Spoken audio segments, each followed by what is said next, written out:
Hello and welcome again to Study English IELTS Preparation. I'm Margot Politis. Today we're going to look at intonation, how we use a rising or falling tone of voice to convey meaning. And we'll also have a quick look at how to use commas. But first, let's watch a clip about sleep. We'll see a researcher doing some tests on a subject to see just what the benefits are of an afternoon nap. Researchers at Flinders University say a short sleep in the mid-afternoon could actually increase a worker's productivity. Each subject performed a series of tests before and after their mid-afternoon sleep. Some subjective tests of alertness, fatigue, vigour, and also some cognitive performance tasks, some which are pencil and paper and some that are done on the computer, and also an objective measure of alertness, which is how long it takes someone to fall asleep. So if it takes them a long time to fall asleep, that would suggest that they're quite alert, and a short time to fall asleep would mean that they're quite sleepy. Do you think you were asleep? Yes, hard to tell, but I think so. Okay. I think I was there for a bit. For how long? Felt like probably a couple minutes, I reckon. Yeah. I want you to do exactly the same thing now. So I want you to start here. So I want you to go as quickly and accurately as you can until I tell you to stop. All right. So in that clip, we heard a researcher talking to the subject of her tests. You'll notice her intonation changed a lot. Intonation refers to the changes in pitch in our voice as we speak, whether our voices go up or down. Intonation is very important to learn. It has many functions in a language.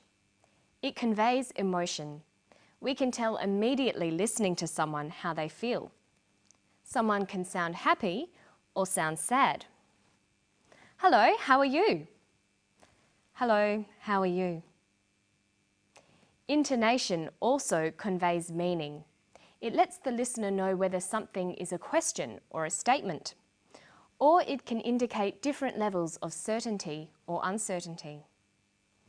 Hello, are you well? Hello, are you well? Learning intonation is especially helpful for learning to ask questions and indicating what sort of answer we expect. Watch part of the clip again and listen closely to the intonation as the doctor talks to her subject. Do you think you were asleep? Yes, hard to tell, but I think so. Okay. I think I was there for a bit. For how long? Felt like probably a couple minutes, I reckon. The doctor says to the subject, "Do you think you were asleep?" Does this have a rising or falling tone? Listen again. Do you think you were asleep? Do you think you were asleep? Her voice goes up at the end of the sentence. We call this a rising tone. The rising tone is used for yes-no questions, questions that need a yes or a no answer. Listen now to the second question. Does it have a rising or falling tone? For how long? Felt like probably a couple minutes, I reckon. The doctor says, "For how long?" This is a question too, but it has a falling tone. A falling tone is used with information questions. They're questions that need information as an answer, not just a yes or no answer. The man answers with a statement. "A couple of minutes, I reckon." This takes a falling tone. In English, statements usually end in a falling tone. The falling tone at the end tells the listener that the statement is finished. Listen to the intonation used to give instructions. So I want you to start here. So I want you to go as quickly and accurately as you can until I tell you to stop. Did you hear the falling tone at the end? She said, "Until I tell you to stop." This tells the listener that this is the end of the instruction. So let's look at when to use rising and falling tones again. A rising tone is used at the end of yes-no questions and a falling tone at the end of information questions. Falling intonation is also used with statements. These are very general rules, but they can help you to work out what you as a listener are expected to say and can help you as a speaker to convey your meaning. Now let's look at one last example of intonation. Listen to what happens when we have a list in a sentence. Here's a very complicated list. Some subjective tests of alertness, fatigue, vigour, and also some cognitive performance tasks, some which are pencil and paper and some that are done on the computer, and also an objective measure of alertness, which is how long it takes someone to fall asleep. So she uses a variety of intonation. She uses rising and falling tones, and a tone that's neither rising nor falling, just a flat tone for the items in the list. This tells the listener that she hasn't finished her list of tests. And then, for the very last item in the list, how long it takes someone to fall asleep. She uses falling intonation. This is how we know the list is finished. We generally use falling intonation for the last item in a list. So you can see there are some rules for intonation, but of course it varies according to the situation and our attitudes to the topic. Okay, so when we're talking, we use intonation, pauses and body language to convey meaning. But what about when we're writing? Well, we need to use punctuation. Let's start with one of the most common but difficult punctuation items, the comma. Commas are used to help readers understand the exact meaning of a sentence. They're like pauses in speech.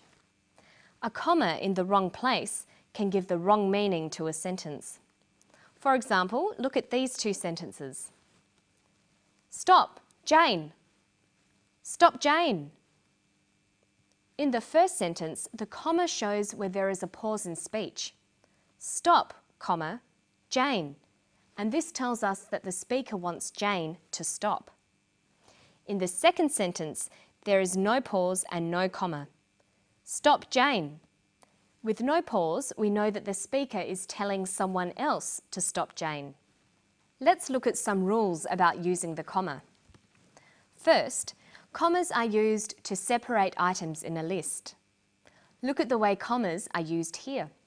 Some subjective tests of alertness, fatigue, vigour, and also some cognitive performance tasks. Okay, so notice that when we write down her speech, we put commas where she uses pauses, and we use intonation to separate the items in a list. We write alertness, comma, fatigue, comma, vigour. We read this as alertness, fatigue, vigour. Adding a comma between items in a list tells us clearly how many different items there are. A second use of commas is to separate clauses in a sentence. We use a comma to separate dependent and independent clauses, but only when the dependent clause is first in the sentence. This sounds complicated, but it's not really. Here's an example of a dependent clause, because he was very tired, followed by an independent clause, he went to bed. Notice that we use a comma. Because he was very tired, comma, he went to bed. But let's swap the clauses around. He went to bed because he was very tired. In sentences like this, with the independent clause first, we don't need a comma.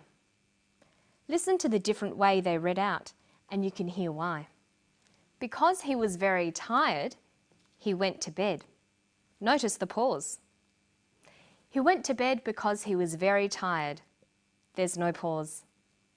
So sometimes when you're writing, it helps to think that if there's a pause, you might need a comma. And that's where we're going to pause today. Hope you enjoyed Study English. I'll see you next time. Bye-bye.